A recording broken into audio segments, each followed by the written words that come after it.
Nota del autor: el pensamiento liberado en las letras.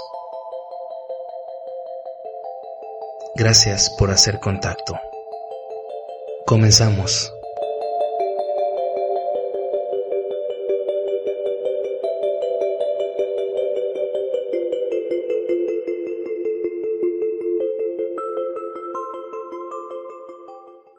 Hola, estimados amigos de Nota del Autor.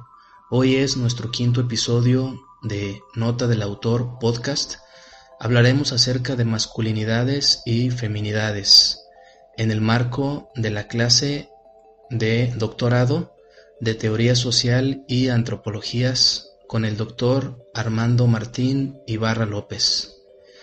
Primero expondré mi ponencia y enseguida se verá nutrida y enriquecida por la participación amena y ejemplificada del doctor Armando Martín Ibarra López. Les comparto un poco acerca del doctor Armando. Él trabaja en el Centro Universitario de Ciencias Sociales y Humanidades de la Universidad de Guadalajara. Pertenece al cuerpo académico Globalización, Espacio Público e Integridad. Es doctor en Ciencias Sociales por la Universidad de Guadalajara y CIESAS, Occidente, México. Miembro del Sistema Nacional de Investigadores, Nivel 1, Perfil PRODEP. Áreas de investigación, estudio de patrones de exposición a los medios en jóvenes y niños, análisis de procesos de socialización política y televisión en niños y emociones y televisión. Bienvenidos. Comenzamos. Bueno, voy a iniciar de atrás para adelante. Casi por lo regular la bibliografía se pone al final, o yo la voy a poner al principio, para decirles los autores en los que me basé. Los autores que están en negrita son los que yo incorporé a esta presentación.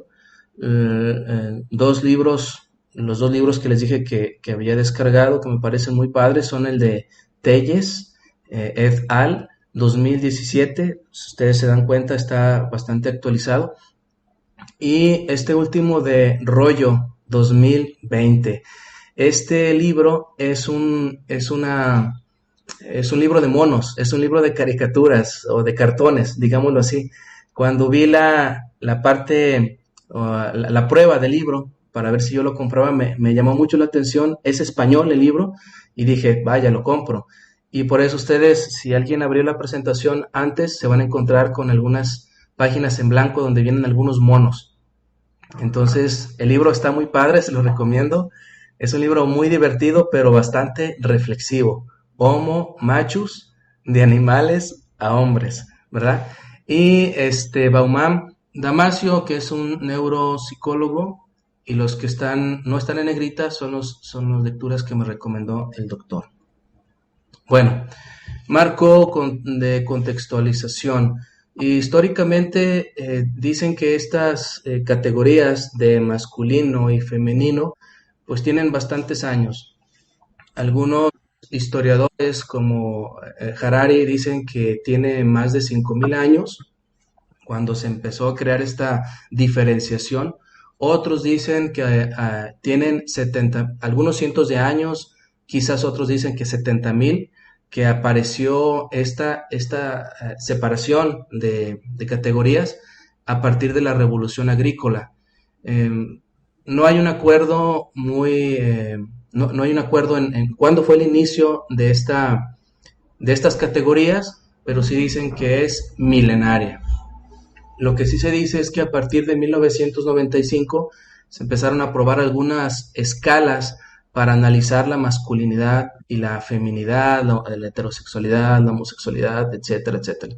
Recordemos que la homosexualidad hace 30, 40 años se consideraba una enfermedad mental, y después la Sociedad de Psiquiatría lo consideró ya algo como una expresión de la sexualidad. En fin, han sido muchos estudios. Voy a hablarles en esta pequeña exposición de algunos solamente, pero es bastante lo que podemos encontrar en torno a estas dos categorías. En los años 80 aparece el concepto de masculinidad hegemónica por este autor Schongaut, del cual hablaremos un poquito más adelante, que es un análisis, aunque ya decíamos en el 95 que aparece un análisis de escalas, en el 80 este es un referente importantísimo, la masculinidad hegemónica. Socialmente también hay un acuerdo de que la masculinidad y la feminidad, estas dos grandes categorías, son constructos o construcciones sociohistóricas que a través del tiempo han ido modificándose, han ido redefiniéndose. Muy distinto hablar de la categoría hombre o de mujer en este año que en el siglo XIV, en el siglo XV. Es como un ejemplo. Otros como Burin en el 2000, citado por Schut 2012, dicen que hubo una crisis de identidad a partir de los años 70, esto debido a la caída de las grandes ideologías, el fascismo, ¿qué más aparece ahí? El comunismo, y aparece el capitalismo, el estado de bienestar. Entonces, como que la sociedad llegó a esta crisis y no supo definirse, y a partir de ahí se tomaron ciertos caminos. Uno, el más fuerte, es el patriarcado. La definición del objeto de estudio. Bueno, pues nuestro objeto de estudio en este caso es la masculinidad y feminidad. Son dos categorías que parten de las polaridades de siempre de la humanidad. Arriba, abajo, izquierda, derecha, público, privado. Estas categorías pues generan una separación y tratan de poner un orden social. También recordemos que muchos piensan que el cerebro está dividido en dos hemisferios, el cual pues uno es el masculino, otro es el femenino. Es decir, la necesidad de polarizar las cosas, de polarizar las situaciones, siempre ha estado presente. Y este autor dice que de ahí proviene estos dos conceptos de promover una separación, una polarización, masculino y femenino, y cada uno con un bagaje conceptual distinto. Todo esto viene, como lo había comentado, a partir del modelo patriarcal, que es el modelo que se quiere modificar, que se quiere diluir por un modelo más igualitario. Bueno, son dos categorías que proponen un supuesto equilibrio social. Mucha gente piensa que lo que hace el hombre es lo normal, lo que hace la mujer es lo normal, y así vivimos felices, contentos para siempre. Pero pues nos hemos dado cuenta que las dos categorías generan desigualdades y desequilibrio social. Definición del objeto de estudio. Ya lo comentaba yo que Gramsci en los años 80 propone este concepto de masculinidad hegemónica proveniente o con un fundamento marxista, el cual dice que es la dominación de un género sobre otro, una práctica social legitimada e indetectable. Es decir, hay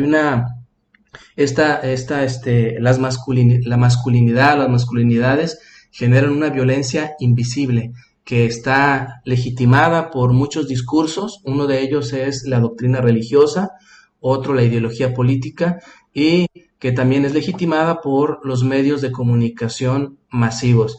Recordemos hace algunos 2-3 años, no sé si ustedes tuvieron la oportunidad de ver en la televisión algunos comerciales de la cerveza Tecate, si no mal recuerdo, donde se ve un hombre que llega a su casa y llega tarde. Entonces la mujer está como que muy enojada, pero este hombre llega con un oso muy grande de peluche, y al final dice el comercial: es mejor pedir perdón que permiso. Entonces esos comerciales, ese y otros más, dejaron de publicarse a raíz de una queja de algunos colectivos diciendo que ese tipo de anuncios pues legitimaban el machismo, y desaparecieron. Y así podemos poner, mande. Deja decirte también, además, el símbolo de osos. Sí. Hay un grupo de homosexuales de extrema, vamos a decir, de extrema homosexualidad, que se denominan osos. Es un subgrupo a nivel global, Oh. Yo de hecho participé en una tesis de maestría en ciencias sociales sobre el tema de osos. Ujú. Son tipos grandotes, peludos, pues lo más semejante a un oso, ¿no? Muy Sí, musculosos, sumamente masculinizantes, odian a las mujeres, son misóginos, o sea, son totalmente misóginos, como hay también grupos de lesbianas que odian totalmente el ente masculino. Los osos son como el extremo de la homosexualidad. Ellos creen que no necesitan de la mujer para nada. Hay otros homosexuales que más bien se sienten y se quieren inscribir al género femenino, pero los osos en particular si se meten ustedes a estudiar los osos, hay páginas, etcétera. Son esos que a veces usan unas motos muy Harley, no sé si los ubican. Tiene sus antecedentes en los 70s, 80s y se dio una homosexualidad ahí muy sui generis. Yo la llegué a ver ya en Colombia. En Colombia estuve por ahí, detecté y me metí pues a ver cómo era el ambiente. Y en Guadalajara también hay un par de bares ya de reunión de osos. Ellos trabajan mucho en línea. Entonces, no sé si ellos mismos fueron los que se opusieron a ese concepto de manipular el concepto de oso, ¿no? sí, También pudiera haber sido, ¿no? Por sí, eso lo claro. quise sacar.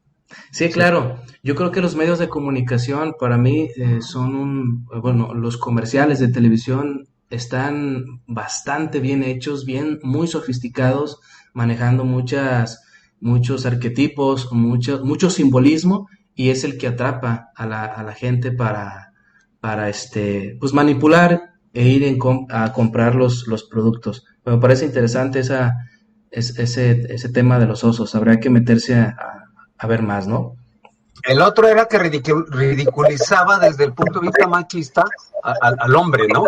Poniéndole un osito que es como una actitud muy femenina, el cariño, ese tipo de actitudes, ¿no? Sí, Perdón, para completar la idea. no, claro, adelante, se vale. Ya está. Y a mano derecha tenemos algunos de los cartones de este libro que les digo está divertido, pero a la vez muy reflexivo.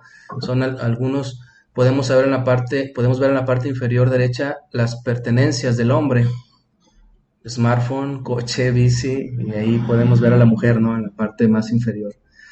En fin, ante este objeto de estudio, masculinidad hegemónica, aparece como contraparte el feminismo holístico, que se trata de un concepto de mujer, un concepto de mujer, de feminismo. Esto es propuesto por Castellanos en el año 2000, es un estudio colombiano y dice que así como se construyó la categoría hombre o masculinidad, que el feminismo holístico tiene que ir por un camino similar, tiene que ser una construcción ideológica que pues que esté más, que vaya más a la igualdad. Ok, explicación del fenómeno. Bueno, todos los teóricos que yo revisé se dan cuenta de que este tema, masculinidad y feminidad, es un objeto de estudio que tiene que abordarse de manera interdisciplinar para lograr una mejor comprensión.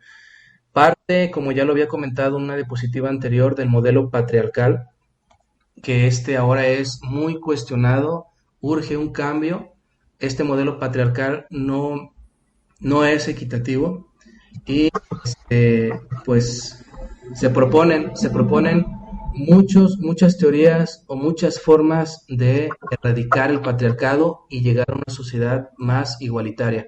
Una de estas propuestas, ya lo había comentado, es el feminismo holístico como una alternativa para superar el patriarcado. Los estudios cualitativos algunos estudios cualitativos que se han realizado es el que presenta Telles et al. 2017, su libro se llama Igualdad de Género e Identidad Masculina. Es un libro de investigación cualitativa española que les digo fue el que leí y me acercó un poquito más a estos conceptos.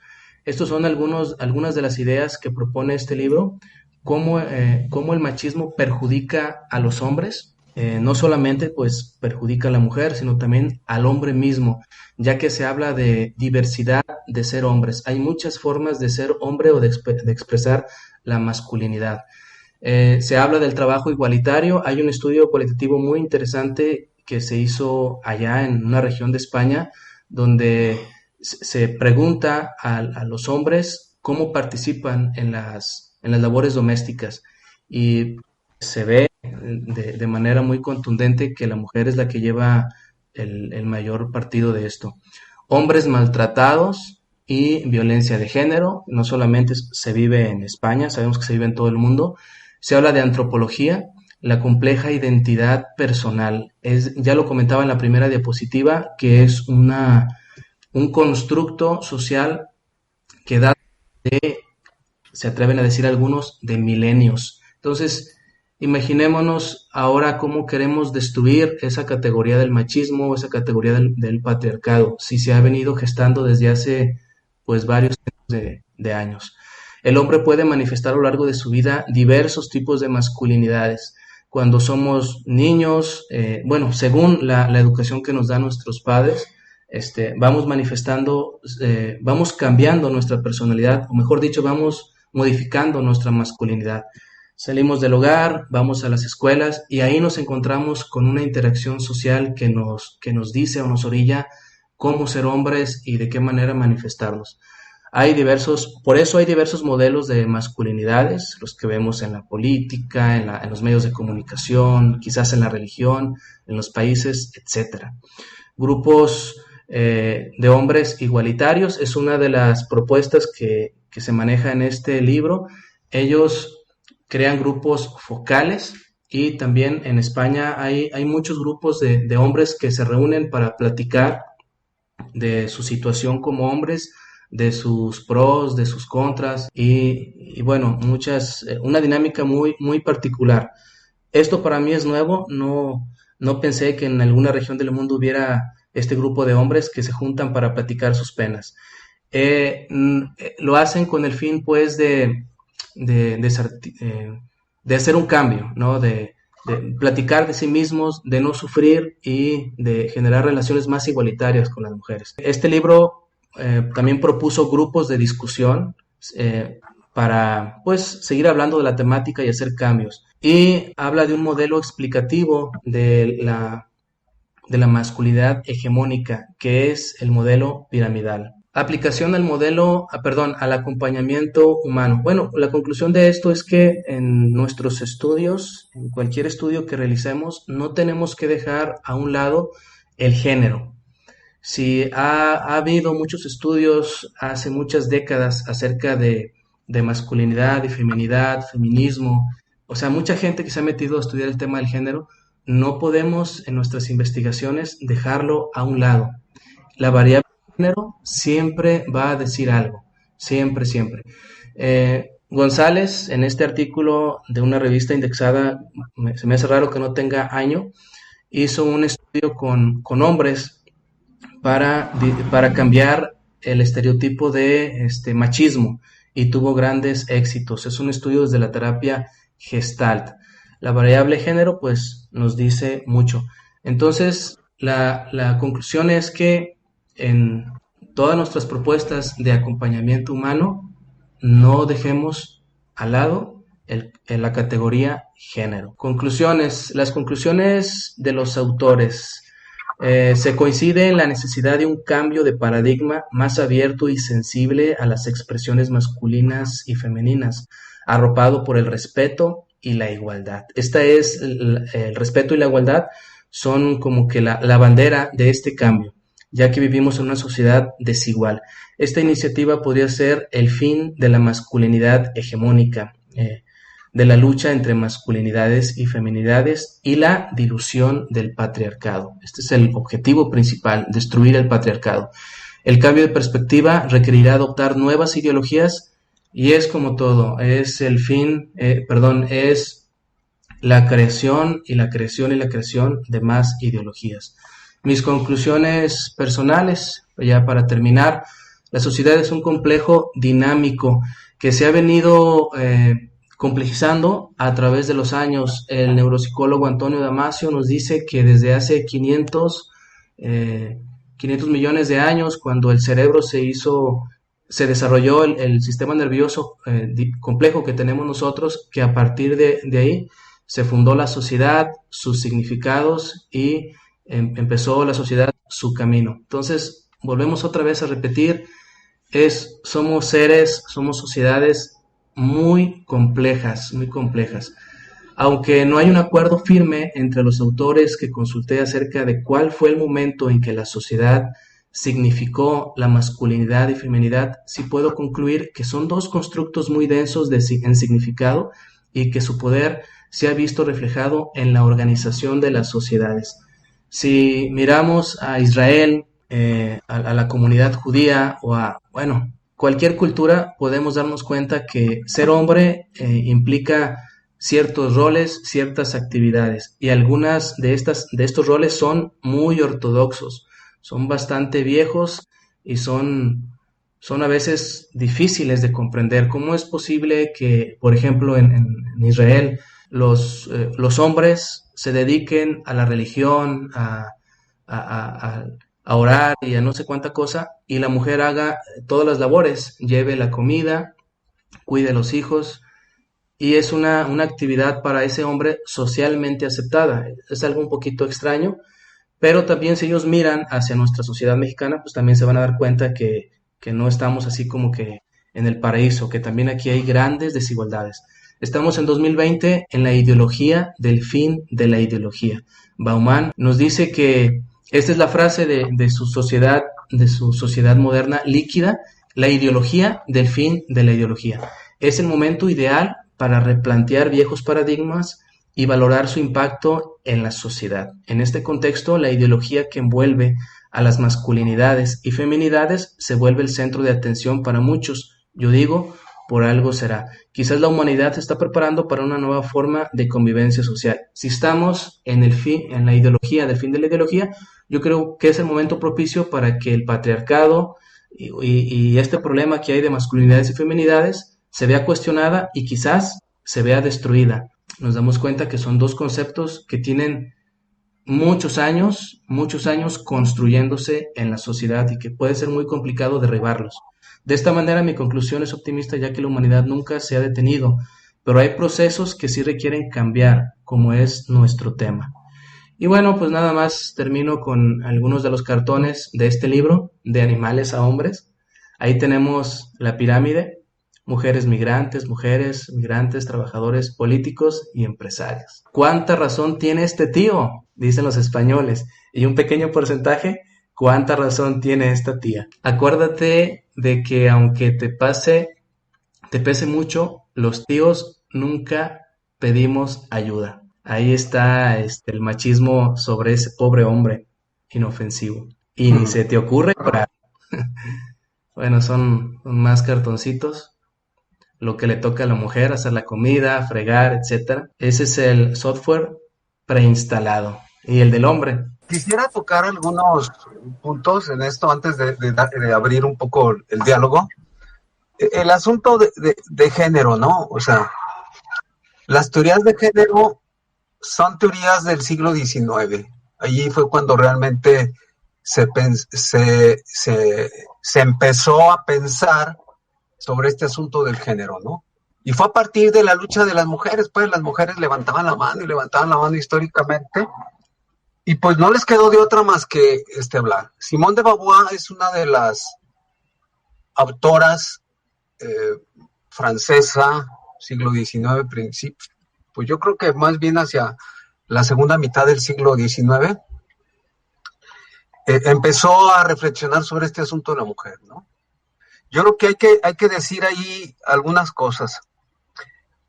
El concepto de mujer se ha venido modificando básicamente. Yo encuentro que hay tres hechos históricos fundamentales. Yo lo he sostenido en algunas conferencias, ¿no? El primero es de que la mujer, sobre todo la mujer occidental, porque si hablamos de la mujer oriental, es otro contexto.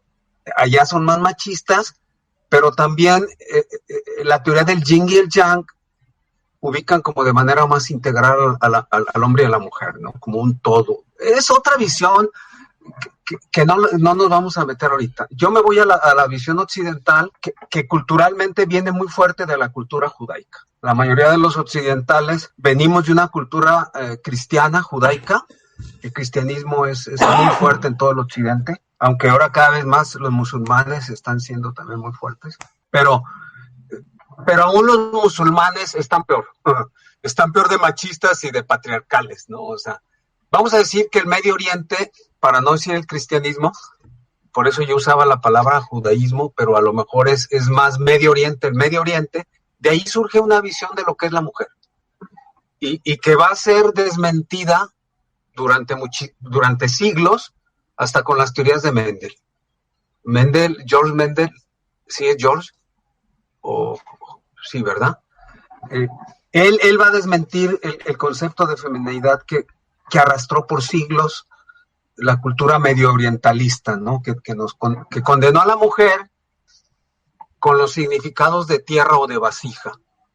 O sea, Gregorio Mendel, perdón, fue más o menos en 1900. Hasta 1900 se cambia el concepto de mujer. Aún con la lucha de todos los feminismos europeos, es hasta 1900 con George Mendel, porque demuestra biológicamente que la mujer es copartícipe de la concepción del ser humano. Antes, la mujer tenía una concepción de tierra, de vasija. El mismo concepto de semen viene de semilla. Eso prevaleció durante estos siglos. O sea, el hombre era el que daba la semilla, era el dador de vida. Bueno, teológicamente junto con Dios. Pero él daba la semilla, se la colocaba a la mujer en su pancita, y la mujer era una vasijita que ahí hacía que el ser humano creciera. Esa era la visión, hasta con Gregory Mendel.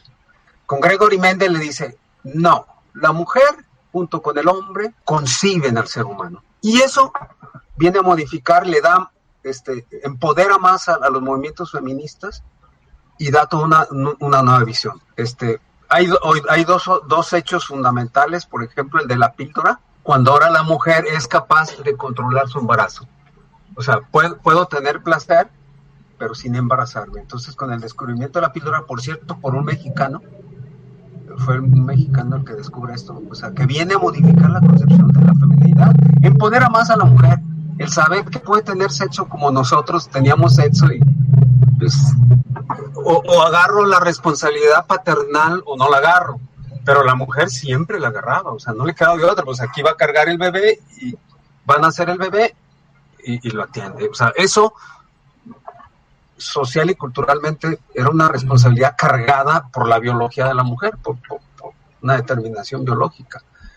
Pero ahora la mujer tiene la capacidad como el hombre de ser un poco liberada y de decir, ¿me embarazo o no me embarazo? ¿Tengo placer o no tengo placer? ¿Amo o no amo? Y sin problema de tener un niño. Ese es un segundo hecho que va a modificar la concepción de feminidad.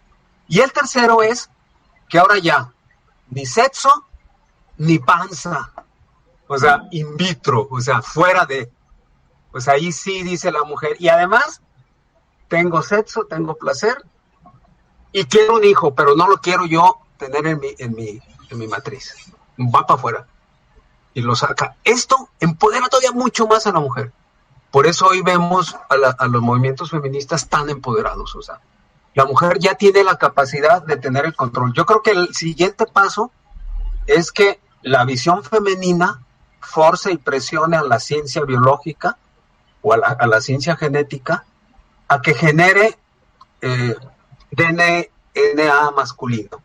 O sea, Y.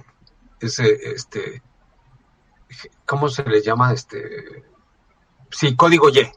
Para que la mujer in vitro fuera de, sin necesidad ya del hombre, o sea, ya no te ocupo para nada, pongo el DNA, pongo mi óvulo y in vitro nace un bebé. Ese ya es el futuro y la cuarta, y hacia allá va la genética.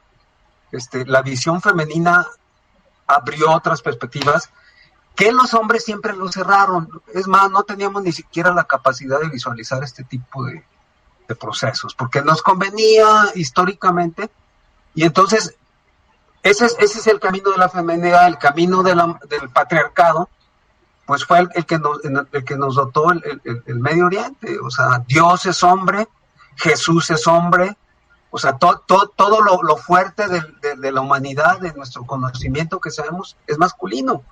Por lo tanto, entonces, el hombre es uno y la mujer es dos.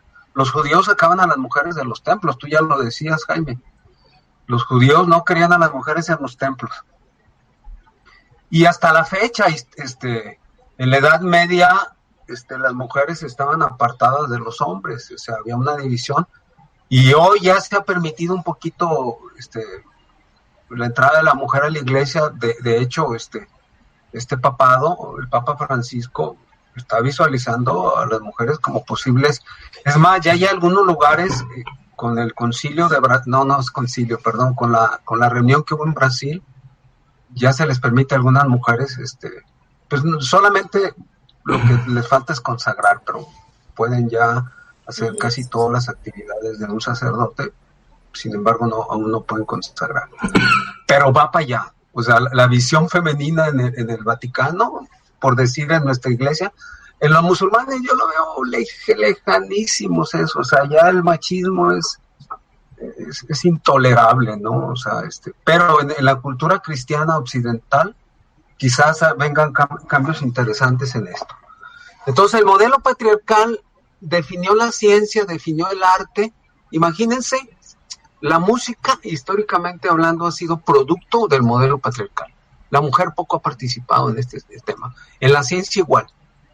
O sea, el 90% de las interpretaciones teóricas son de hombres. De hecho, si analizamos mi seminario, si vemos la bibliografía, el 95% son hombres. De la bibliografía que estoy utilizando en mi seminario. Hasta hoy en día la mujer empieza con este empoderamiento que ha tenido históricamente, ha empezado a participar. Aquí, por ejemplo, yo estoy viendo 5 mujeres y 3 hombres en un doctorado, pero es de psicología, como que es de mujeres. También hay esa perspectiva de género en el asunto de las carreras, de los posgrados, ¿no? Psicología, terapia, es de mujeres, ¿no? Y siempre en las películas el prototipo de la psicóloga, ¿no? Que curaba a su paciente teniendo relaciones sexuales con él y el cuate enamorándose y todo ese rollo, ¿no? Ya sabes, todas las películas han hecho un prototipo de lo que es la psicología y el asunto de la feminidad. Me voy al asunto de género. Hoy en día los movimientos más de derecha, de concepción ideológica de derecha, las han denominado como ideología de género. Pero miren, los que hemos estudiado la teoría social y que hemos hecho estudios sociales, sabemos que todas las teorías son ideologías. En el fondo, toda teoría es una ideología. Toda religión es una ideología. Toda postura del mundo, toda explicación del mundo, todo paradigma es una ideología. ¿Cuál no es, no? O sea, ¿cuál no es? El que hoy en día se esté manejando que esto es una ideología de género y todo lo demás es verdad, pues digo, todo es ideología, todo es concepción, todo es una visión. ¿Lo aceptas o no lo aceptas? ¿Lo aceptas de fe o lo aceptas de racionalidad? ¿Lo aceptas emotivamente o lo aceptas súper racionalmente? Pero al final de cuentas todas las teorías son ideologías, son concepciones emanadas de grupos de seres humanos que conciben de una manera el mundo. Yo digo 3 conceptos: la naturaleza, la sociedad y el ser humano. Alrededor de estos 3 grandes conceptos se entiende el mundo. Las religiones incorporan un cuarto concepto, que es Dios. Y Dios, él marca esos otros 3 conceptos. O sea, mata el significado de los otros 3 conceptos bajo el concepto de Dios. Dios hace esto, hace los 3 conceptos. Las concepciones que no son teológicas juegan con ser humano, naturaleza y sociedad. Históricamente, le han dado supremacía al ser humano sobre la sociedad y sobre la naturaleza. Después hay modelos donde le han dado supremacía a la sociedad. Hasta hoy en día, los jóvenes están generando un modelo donde le están dando supremacía a la naturaleza sobre los seres humanos. Le están dando mayor peso a los animales, a las plantas, al mar, a estas cosas que tienen que ver con la naturaleza. Mucho por eso la iglesia tradicionalista no está de acuerdo con el Papa Francisco con su encíclica Laudato Si, porque propone un reacomodamiento de estos tres conceptos entre el ser humano, naturaleza y sociedad. O sea, son iguales. No tiene por qué tener el ser humano supremacía sobre la naturaleza. Y dice el Papa Francisco en Laudato Si que históricamente por eso el hombre ha destruido la naturaleza, porque en la Biblia dice que está al servicio del hombre la naturaleza. Y el Papa Francisco viene así como a equilibrar los conceptos. Dice, el hombre está a la par, los animales también tienen derecho de vivir en este mundo, en esta naturaleza, igual que nosotros. Las plantas igual, son seres vivos, etcétera. Los árboles, qué hermoso es un árbol. Los árboles, fíjense, son los seres vivos con mayor peso histórico. O sea, un árbol vive miles de años. No sé si han visto las secoyas que existen allá al norte de Estados Unidos. Yo estaba en el Museo de Nueva York y allí hay unas secoyas que tú dices, wow, o sea, este ser vivo tiene miles y miles de años, antes de Cristo, o sea, 3,000, 5,000 años. O sea, árboles que han estado sobre la tierra con más vida que cualquier otro ser vivo. Bueno, entonces este asunto de las teorías de género y las ideologías de género, pues todas son ideologías, ¿no? O sea, ahorita hay una lucha bien dura política y con estos, me gustó esa caricatura, que el ex cardenal, bueno, sigue siendo cardenal, Juan Sandoval, dice, es que AMLO quiere manipular las conciencias de los mexicanos. Y luego dice la caricatura por el otro lado, dice, eso nomás nos toca a la Iglesia Católica, ¿no? O sea, como diciendo, que no se meta con las conciencias AMLO, ¿no? Esto ya nos toca a nosotros y ahí estaremos nosotros. Entonces, es un poco esa lucha, pues, en las concepciones. Me paso al tema de género. Los científicos han estudiado, aún los científicos, desde un modelo patriarcal. La ciencia sociológica, todas las ciencias humanas, han visualizado el mundo, la naturaleza y el ser humano desde una perspectiva masculinizante. Por eso hablan de un modelo patriarcal. O sea, somos nosotros los que hemos tenido el control de las explicaciones de lo que sucede en nuestro mundo. Aún la explicación terapéutica es un invento de seres humanos. O sea, la psicología en sí es en su gran mayoría un invento, aunque hoy esté aplicada por mujeres, pero fue un invento de los hombres, ¿no?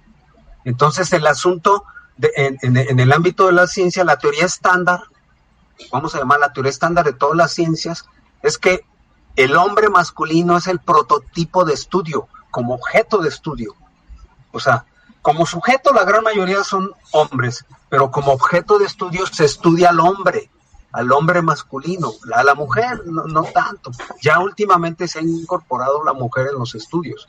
Eso que tú dijiste, Jaime, de que hoy teníamos que incluir el género, el asunto de hombre-mujer, es que hay que hacerlo, hay que saber cuál es la opinión de la mujer y del hombre en cuanto a todos los temas. Tenemos que saber cuáles son las diferencias de una visión y de otra. O sea, tenemos que visualizar si la mujer está de acuerdo con la iglesia o no está de acuerdo, si es la mujer la que está más de acuerdo con la iglesia que el hombre. O sea, ese tipo de datos, los eurobarómetros que hoy en día miden las opiniones de todo, está por edad y por género. O sea, fundamental. Y ahí podemos darnos cuenta de que cambian las visiones. La opinión es muy distinta de un hombre a una mujer, de un joven a un viejo. O sea, los viejos nos empezamos a anquilosar, a no movernos, ya no hagas olas aquí, deja como están las cosas, ¿no? Y los jóvenes no, quieren revolucionar, quieren cambiar. Entonces, sí es necesario que opinemos. La teoría estándar de todas las ciencias humanas y sociales y antropológicas siempre ha visualizado al ser humano masculino como el prototipo digno de estudio. Lo demás no, ni siquiera de estudio, fíjense. Hoy en día las teorías humanísticas de género se empiezan a incorporar más esto.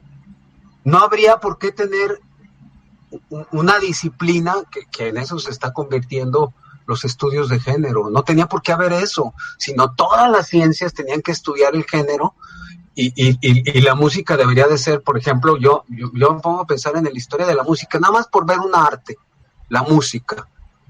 ¿Quiénes son los grandes compositores y los grandes intérpretes de la música en la historia de la humanidad? Hombres.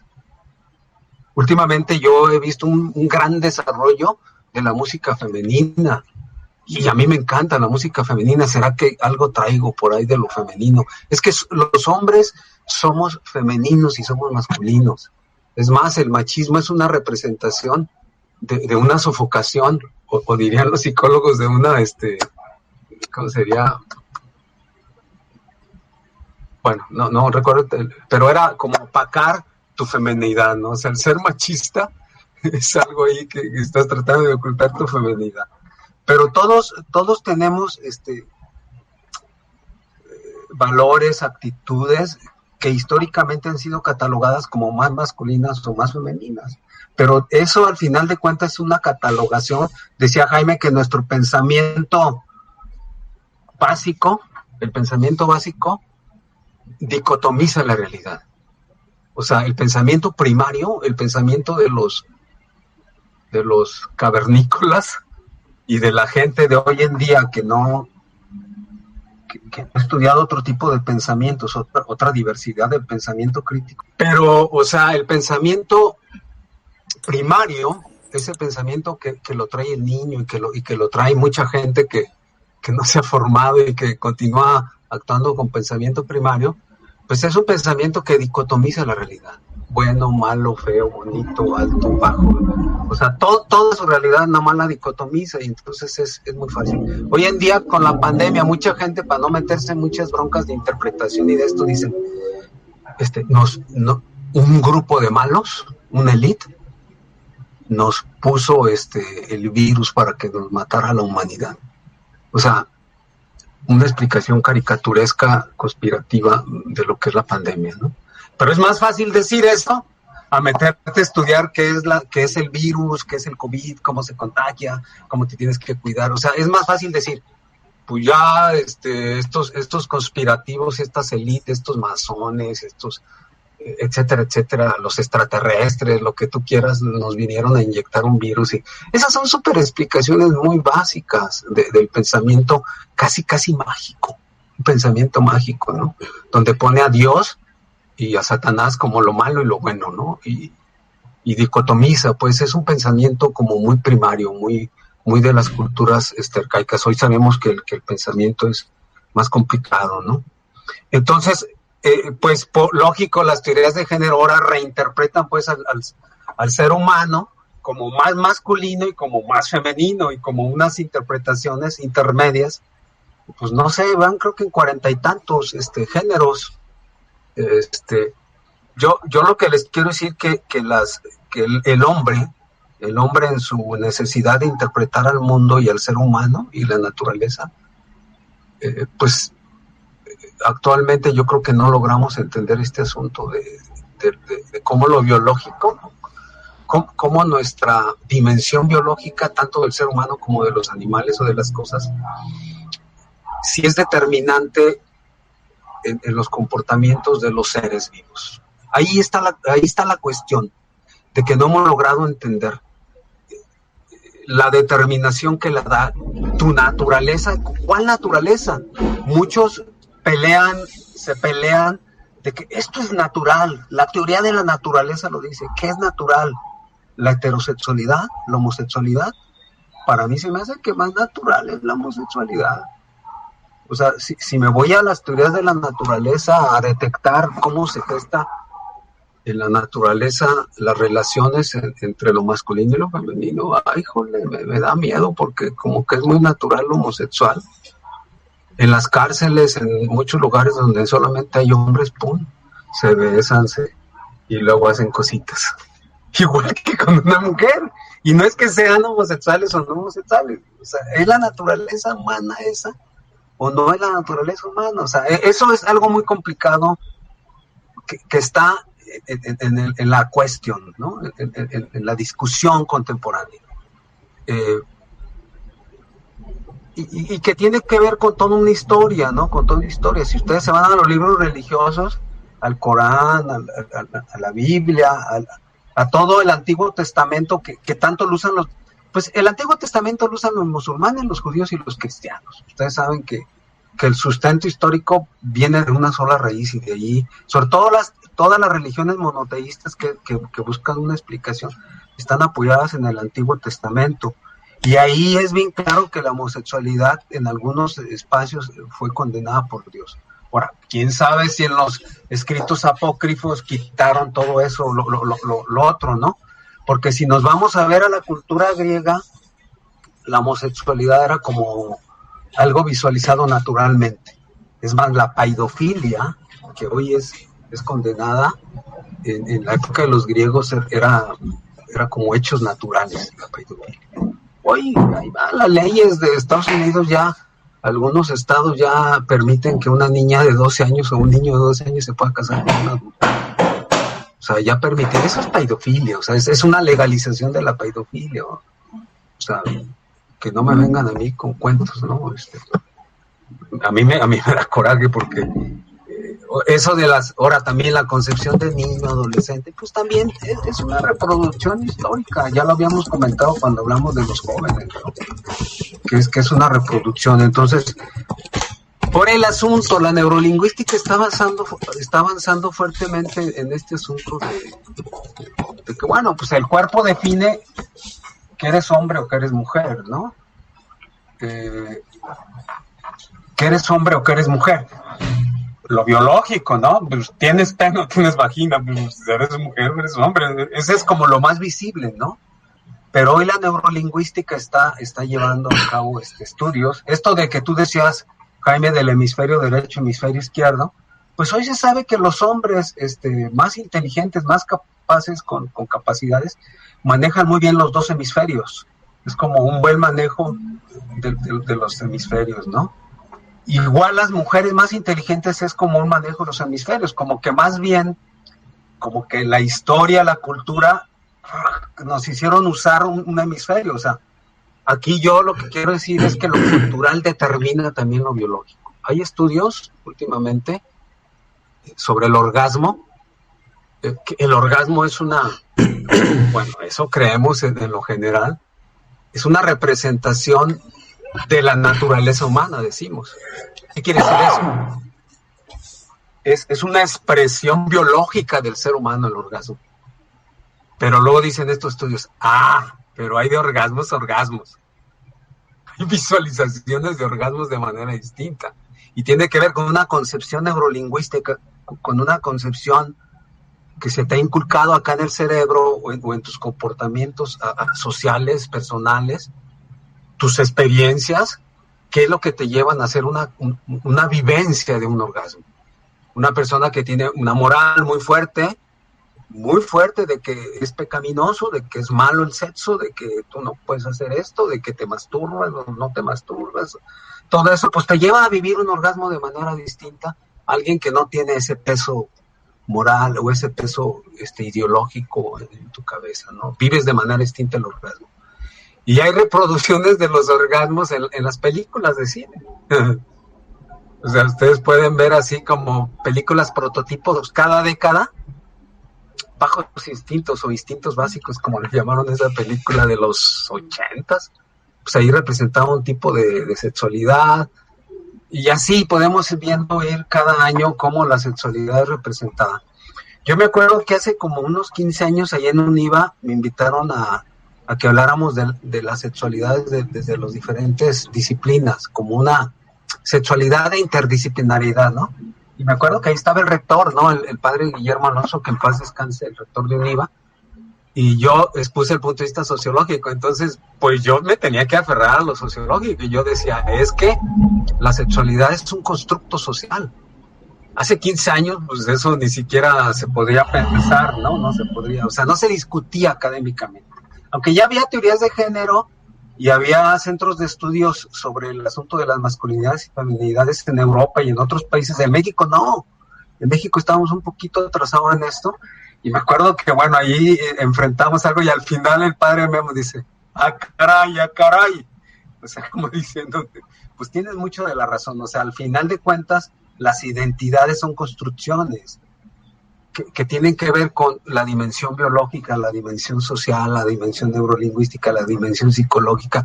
Todas estas dimensiones van construyendo, la dimensión religiosa, que para nosotros los mexicanos es sumamente importante. Van construyendo identidades, ¿no? Y cómo la identidad, ahora, si me voy pues a lo físico, pues nos estamos dando cuenta por qué históricamente, a pesar de que tuvieras pene, te atraía otro hombre. No, históricamente, ¿por qué te atraía? Si los dos tienen pene, ¿por qué carajos? Si por naturaleza tienes esa carga determinada por tu cuerpo, ¿por qué te llama la atención un hombre, no? Y históricamente, pues eso se da. Y lo podemos ir viendo. O la mujer también, pues, o sea, entonces, ¿qué onda? El asunto de las emociones, que es algo que las ciencias no han estudiado mucho. La psicología y la sociología son las que más han coqueteado con incorporar las emociones en el estudio del ser humano, pero como el positivismo es tan fuerte en las ciencias, ya les platicaré del positivismo en la segunda parte, el positivismo determina que estudiar las emociones en el ser humano es anticientífico. El asunto de las emociones no es ni siquiera un tema de ciencia, pues, o sea, eso no se estudia. Cuando es parte fundamental del ser humano, y que creo que eso es una actitud patriarcal y machista de la perspectiva epistemológica de la ciencia humana. O sea, decir que tú no puedes entrarle a las emociones cuando forma parte del ser humano, en la explicación del ser humano contemporáneo. Sirva pues esta plática también como un poco la conclusión de las teorías, ¿no? De esto que hemos visto del seminario, como al final pues los estudios de neurolingüística nos han traído pues en las teorías de género otras interpretaciones para estos temas, ¿no? Parece ser que la presión mercadológica y la presión de las élites económicas, pudiera decir élites económicas. Ustedes han oído hablar del Club Bilderberg, que no es una teoría conspirativa. Hay bastantes libros sobre esto. Es una reunión donde se juntan los principales líderes del mundo. Entre ellos, algunos papas han estado en algunas reuniones, o sea, también la misma religión, para aquellos que dicen son teorías conspirativas. Bueno, también la iglesia ha participado y generan un plan a 30 años, ¿no? Generan un plan a 30 años, que luego la ONU retoma ese Club de Bilderberg, los documentos que se generan, las discusiones que se dan allá. Bilderberg es no sé si es Suiza o Alemania, creo que es Suiza. Y ahí se reúnen la gente, no los más ricos, sino los líderes que tienen un mayor peso a nivel de la sociedad, ¿no? O sea, no es una élite económica, es una élite religiosa, política, empresarial, económica, y de mucho tipo, y genera ahí cosas. Por ejemplo, ahí yo leí el último documento, creo que se reunieron hace 2 años, citaron a esta niña, la sueca que está defendiendo mucho la naturaleza, no me acuerdo cómo se llama, una niña que tiene un síndrome de... No, iba a decir el síndrome ese que hace que pierdas el asunto de las emociones. ¿Sí se acuerdan cómo se llama ese síndrome? Que tú no puedes, que el ser humano no puede expresar emociones, o sea, no puedes manejar emociones, pues es un síndrome. No le quieren ya poner enfermedad, porque la enfermedad en sí es como pues es una ideologización de un comportamiento humano, dirían hoy en día también. Digo, si nos metemos a las teorías de ideología, toda enfermedad es una clasificación ideológica de un comportamiento que no es natural, no es normal. Y entonces lo clasifico como enfermedad o como comportamiento distinto o desigual al que la gran mayoría lo lleva, pero pues sí, no sé si la mayoría los comportamientos de la gran mayoría es lo natural o no es lo natural. Por eso ese concepto de lo natural siempre me ha traído a mí complicaciones, ¿no? Yo no sé si, y luego yo ahí me cuestiono si la familia heterosexual, si la familia de papá, mamá e hijos es la familia natural. ¿Es natural la familia esa? ¿O no es natural esa familia? O sea, ¿cuál es la natural? Pues, ¿cuál familia es natural? Bueno, no los quiero dejar en un relativismo. Cada quien tenemos nuestra propia ideología, nuestra propia concepción del mundo, de la naturaleza, y vivan la y sé feliz. C'est la vie, dicen los franceses, ¿no? O sea, vivamos la vida como entendamos nuestra ideología. Creo que ya vivirán ustedes cuando tengan hijos más mayores, se darán cuenta que ahí su ideología a lo mejor va a chocar con la de ellos, porque yo he detectado que los estudiantes de universidad hoy en día traen una visión, híjole, de lo que es hombre y mujer y aborto y todos estos conceptos que para nosotros son fundamentales y estructurales, se están liquidizando, como dice Bauman. Sigmund Bauman dice que todo está así como relativizando y todo se está poniendo en duda, ¿no? Por ejemplo, con la pandemia, yo creo que muchas instituciones están fuertemente cuestionadas hoy en día, con este aislamiento social, con estas formas de encerramiento, están siendo cuestionadas. Esta teoría de Bauman de la sociedad líquida y de las emociones líquidas, del amor líquido y de todo lo vuelve líquido.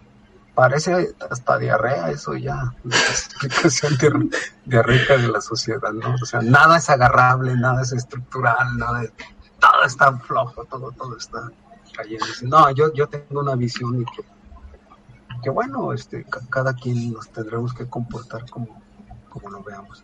Pues a veces lo legal gana a lo social o al comportamiento. Todas estas luchas por legalizar el aborto, por legalizar el género, por legalizar la homosexualidad, los matrimonios homosexuales, forman ya parte de estos nuevos marcos sociales. Yo quería decirles que hay países, por ejemplo, Rusia, la Rusia actual, por ejemplo, Rusia ahorita con Putin, Vladimir Putin, ha mantenido, ahí no han aceptado el matrimonio homosexual, porque allá todavía consideran a los homosexuales como enfermos.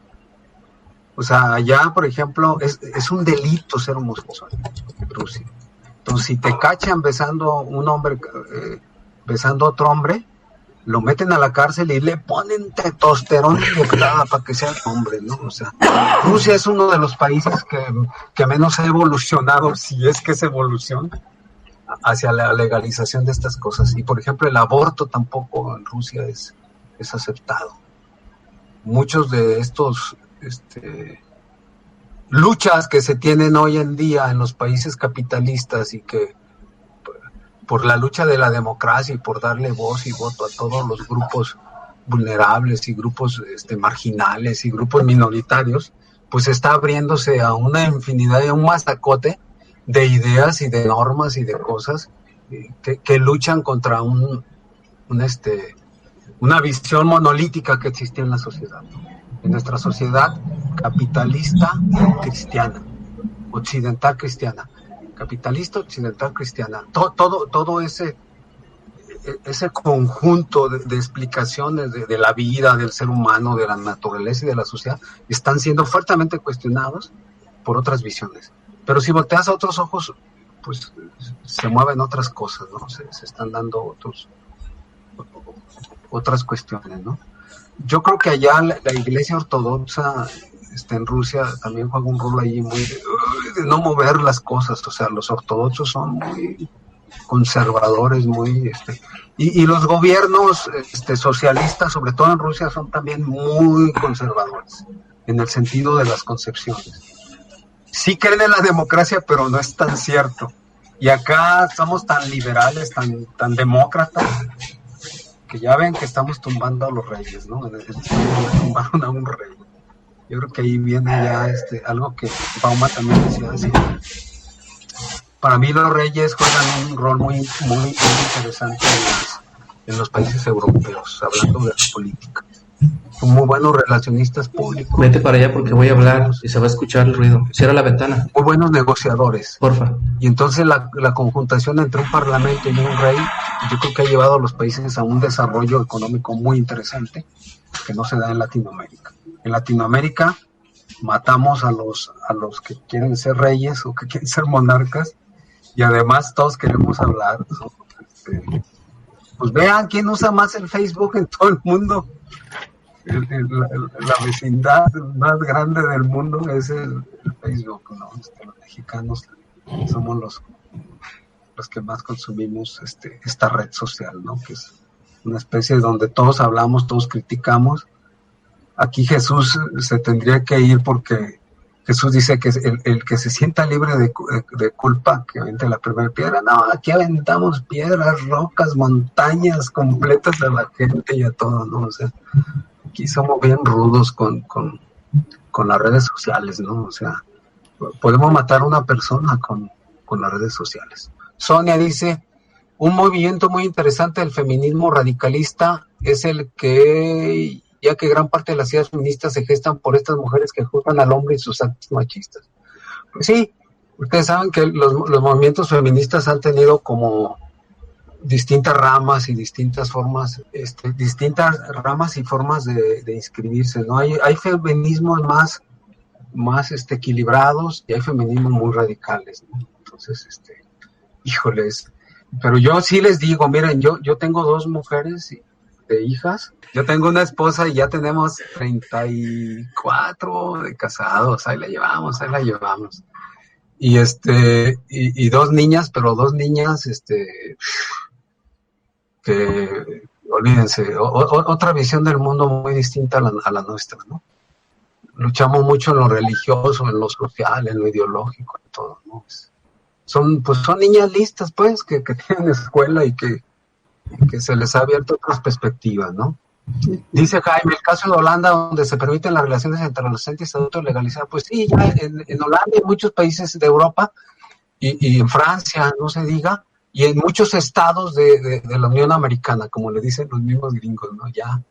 Ya se visualiza, pues, matrimonios entre... En el Medio Oriente, pues eso siempre ha sido, ¿eh? O sea, la pedofilia está como un poco legalizada ya, aunque el homosexualismo no. O sea, ese es otra bronca. Bueno, no sé, a ver, Jaime, querías hablar. Sí, algo breve. A mí me queda claro que la cultura es la que moldea al cerebro. La cultura ya está muy escrito en algunos libros de neurociencia, y desaprender un proceso en el cerebro pues cuesta muchísimo trabajo. Borrar, quitar, lo que intenta la psicoterapia en sus diferentes expresiones, la cognitiva, la conductual, la freudiana, etcétera. Yo creo que todos buscan desaprender, quitar una creencia, y es sumamente difícil. Considero que esta es, llamándole en términos a lo mejor un poco mágicos, como una maldición que lleva nuestro sistema nervioso de ser tan sofisticado, tan inteligente en muchos de sus facetas, pero que también carga con la maldición de no quitar, no desaprender tan fácil algunas conductas o algunos conceptos, como es el caso de la masculinidad y feminidad. Es bastante complicado, pero ciertamente es un tema muy complejo, que tiene años, que tiene una herencia sociológica muy densa, muy pesada, y que es muy complicado cambiarla. Mira, Gracias. Les voy a comentar algo que me sucedió hace 2 semestres en la carrera de sociología. Soy profesor de un seminario de investigación y estábamos discutiendo el asunto de un estudio de niñas y niños, ¿no? Y yo simplemente, era un chico, el del proyecto, y él hablaba de niños, pero así lo generaba. Entonces yo le dije, incorpora el asunto de género, niñas y niños. No, hombre, ya me querían demandar en el consejo universitario, 2, 3 chicas más de ahí de sociología, porque no existían ni niños ni niñas. Ese es un concepto inventado por el modelo patriarcal y que ¡ay, Dios! Y de ahí en adelante se me quedó muy claro que estas mujeres, este tipo de feminismo, dice que el modelo patriarcal lo que ha hecho es hacer esa diferenciación entre el hombre y la mujer, por conveniencia de los hombres. Entonces, lo que ellas me decían y lo que sustentaban es de que nosotros no hay ni niño ni niña, es un ser humano en construcción. O sea, entonces no hay necesidad de llamarle niña o niño. O sea, es en construcción. Por lo tanto, entonces no les tienes que comprar ni ropa rosita ni azul. No tienes que inculcarle una visión de hombre o de mujer. O vestirlo como hombre o vestirlo como mujer. Tú tienes que vestir con ropa neutra. Le llaman ropa neutra, ¿no? O sea, es un ser humano en construcción. Así es que ya olvídense de sus estudios de niñas y niños, porque esa es una actitud científica machista, paternalista, etcétera, etcétera. Y por eso ya me iban a condenar por asuntos de género, una lucha de género. Para que vean cómo están las cosas, pues, o sea, los chavos de hoy es otra cosa. Y no lo duden que lo vivan en sus hijas, cuando tengan sus hijas y que ustedes le regalen una blusita rosita porque es una niña y que les diga a la hija, ¿saben qué, mami? Rosita, no quiero prototipos de feminidad. Regálame algo gris o negro. Por eso se visten también de gris y de negro, pues, para expresar un repudio a la sociedad de la inculcación del color con el género, ¿no? Pues eso es lo que estamos viviendo.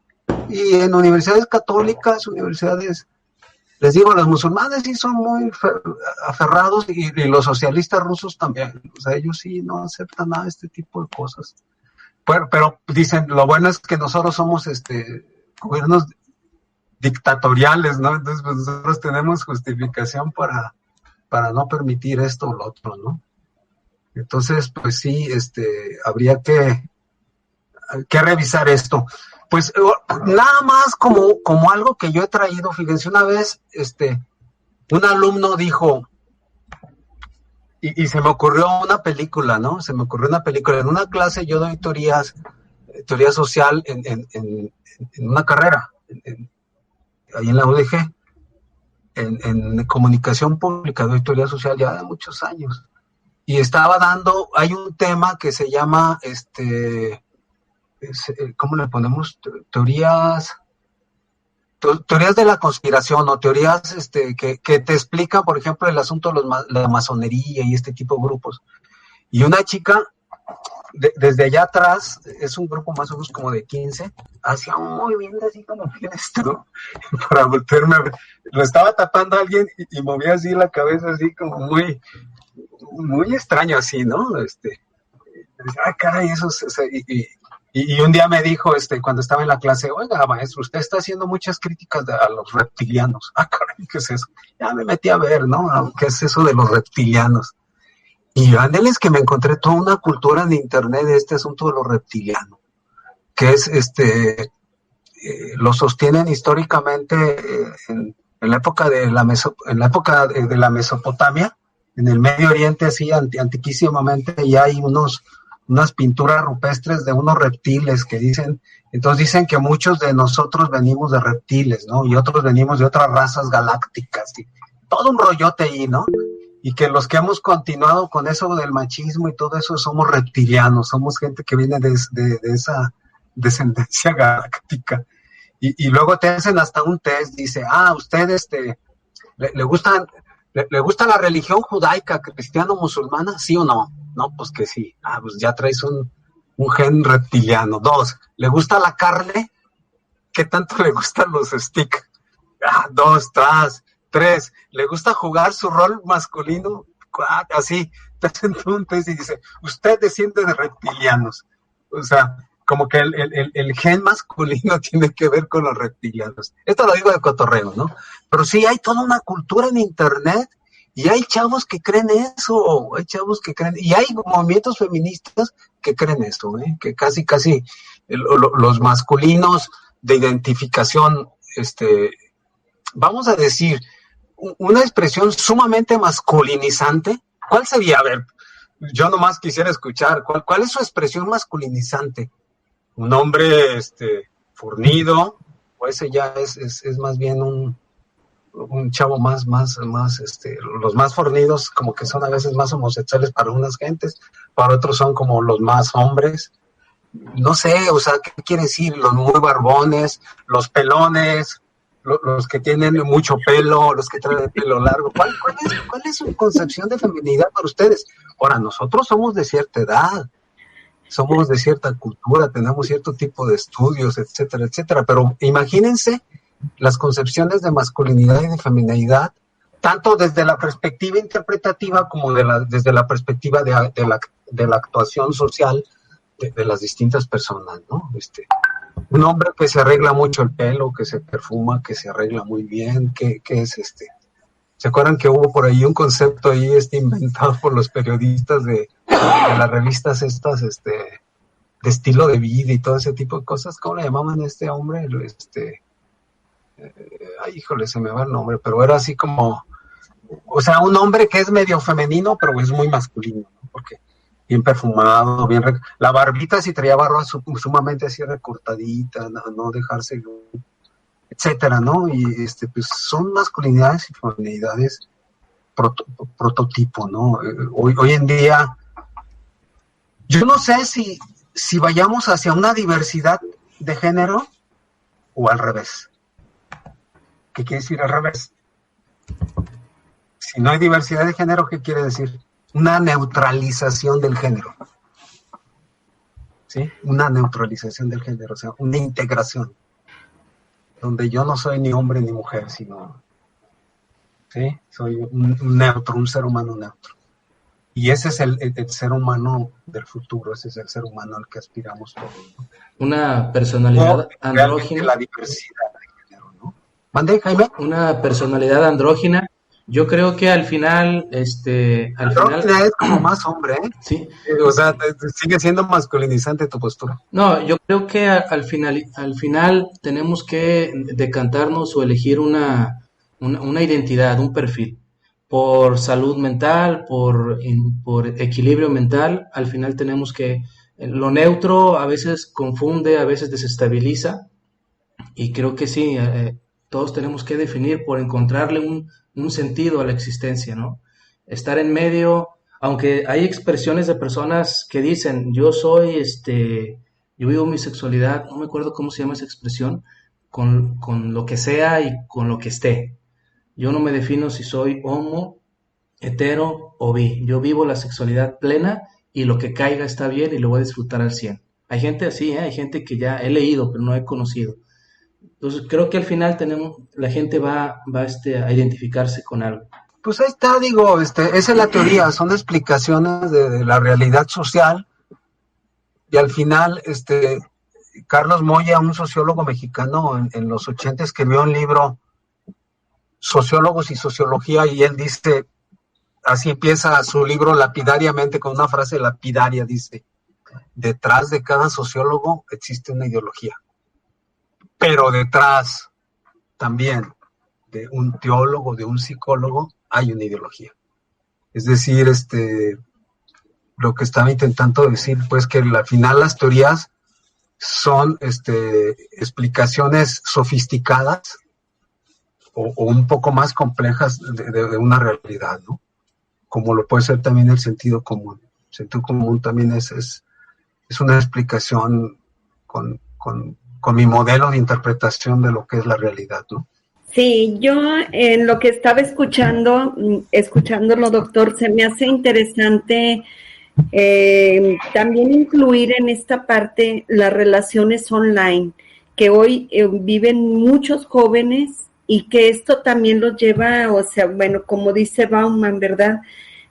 A no a sentirse o quererse sentir parte de una sociedad y estar en y ser aceptados, y en esa parte de aceptación pues se involucran en diferentes juegos, ¿verdad? En diferentes relaciones, sobre todo en las redes sociales y sobre todo en la relación online. Yo esto lo conjugo también, ¿verdad? Con la parte de los valores. Usted hace rato decía de su familia. Y yo pienso que en el seno familiar, o sea, sigue siendo la parte central donde nosotros también estamos fomentando como padres los valores, ¿verdad? Y insistiendo en esos valores, lo comparto porque, bueno, tengo 2 hijas ya terminaron carrera, ya profesionistas, y que les tocó épocas muy, de lo que usted dice, o sea, donde puede haber confusiones, donde pueden dejarse llevar por grupos de jóvenes ya sea hacia otra religión, de la que no profeso, o ya sea también a convivir o compartir de otra manera, pero si uno en casa está insistiendo y insistiendo en los valores, bueno, para mí ha sido la parte de éxito, ¿verdad? Y sin dejar de lado que también en mi familia provengo de un seno machista, igual por parte de mi esposo también, era el patriarcado, mi esposo no podía ni siquiera ayudarme a lavar trastes, cuando me ayudó dijo, nada más no lo cuente en mi casa, ¿verdad? Incluso cuando su papá lo llegó a ver en shorts, pues le dijo, oye, pues ya ponte una racada, ¿sí? Pero eso tan fuerte se los comparto porque son mundos, o sea, que van lo tradicional con lo moderno y que uno tiene que estar, pues siempre nos compromete, pues, más. A mí me comprometió más a llevar a mis hijas, pues, a tomar decisiones que no fueran después pues, a llevarlas a mundos de los que no pudieran después salir. Fíjate que yo me he puesto a pensar dónde he expresado mi concepción de masculina, ¿no?